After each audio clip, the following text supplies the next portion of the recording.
Je suis le docteur Philippe Klein, je vous parle depuis Wuhan où nous avons subi cette terrible épidémie de coronavirus. Je dirige dans cette ville une clinique internationale. Cela fait maintenant 2 mois et demi qu'a débuté à Wuhan une épidémie que les autorités scientifiques chinoises ont rapidement imputée à un nouveau virus qu'aucun système immunitaire ne connaît sur la planète, en l'occurrence un nouveau coronavirus. C'était pour nous une situation inédite, avec un ennemi inconnu et invisible, et il a fallu s'adapter jour après jour et lutter dans une véritable course contre la montre. Cette lutte a rapidement pris la tournure d'une guerre que nous avons menée avec un courage, une solidarité et un esprit de sacrifice collectif. Maintenant, je veux prendre la parole. Je veux prendre la parole pour expliquer aux Français ce qui s'est passé ici, afin qu'ils comprennent ce qu'il faudra faire chez nous pour arriver au même résultat.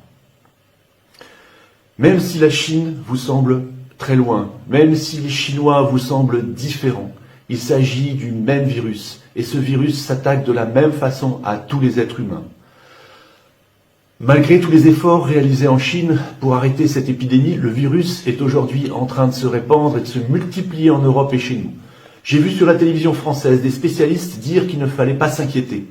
Alors que la situation se détériore rapidement maintenant en France, ils se rappelaient, ces spécialistes, tout à coup, que le virus était passé par la Chine, que l'épidémie était maintenant finie en Chine et qu'il allait en être de même en France, peut-être sans trop rien faire.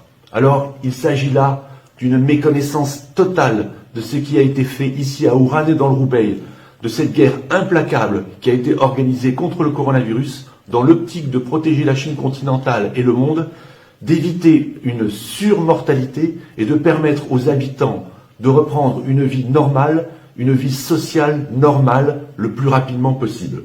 Écoutez-moi bien, les Chinois vont gagner cette guerre. Ils vont gagner cette guerre contre la montre en 3 mois. Mais il faut que vous sachiez à quel prix. Vous devez absolument le savoir. Les premières alertes d'une probable épidémie à Wuhan sont arrivées fin décembre 2019. Puis les cas ont augmenté jour après jour pour s'accélérer après que l'on ait eu l'annonce que la transmission pouvait être entre les êtres humains. Les autorités chinoises, elles ont alors réagi en mettant en quarantaine la province du Roubaix, où se situe la ville de Wuhan.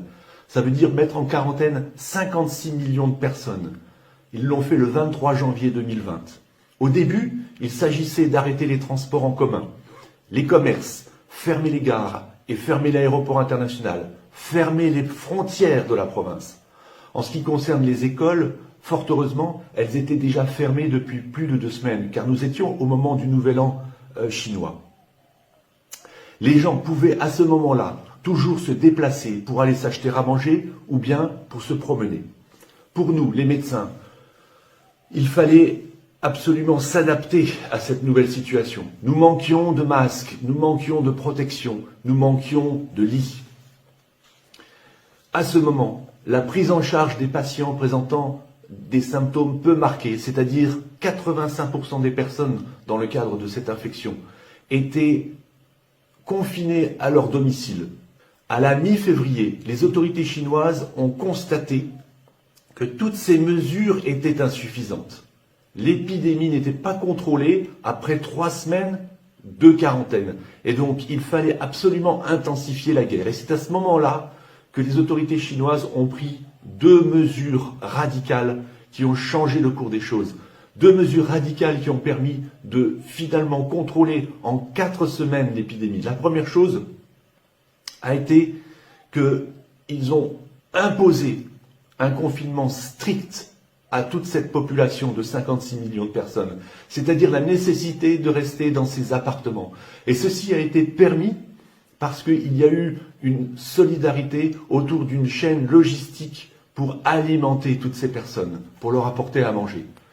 La deuxième mesure qui a été déterminante, c'est la nécessité, l'obligation pour les personnels médicaux de caractériser tous les cas de patients présentant le coronavirus, c'est-à-dire de sortir de la population ne présentant pas le coronavirus tous ceux qui étaient infectés de façon logique à arrêter l'épidémie.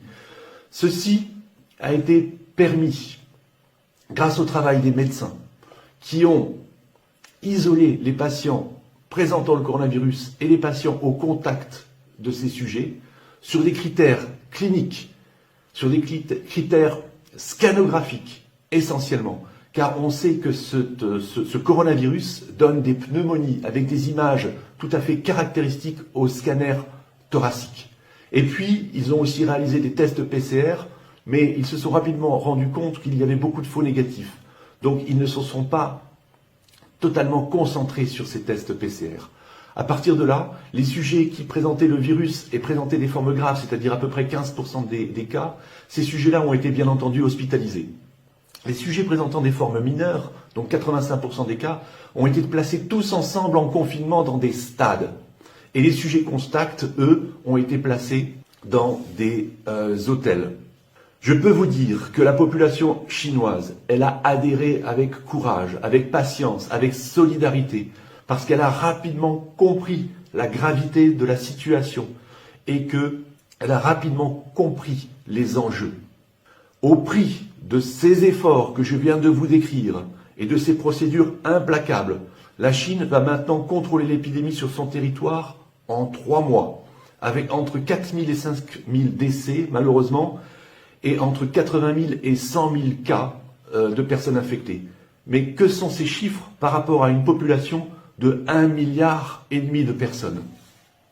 Je vous parle ici parce que j'ai la conviction intime, pour l'avoir vécu dans ma chair, avoir vécu toute cette crise sanitaire ici à Wuhan, en Chine, que toute mesure moins performante que celles appliquées en Chine entraîneront un plus grand nombre de morts et des conséquences économiques désastreuses dues à une épidémie plus longue dans le temps.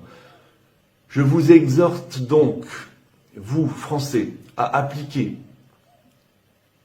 à notre façon, dans un souci de santé publique et dans un souci de protection des individus, les règles de maîtrise efficaces prouvées ici par la Chine, et cela le plus vite possible et de façon implacable.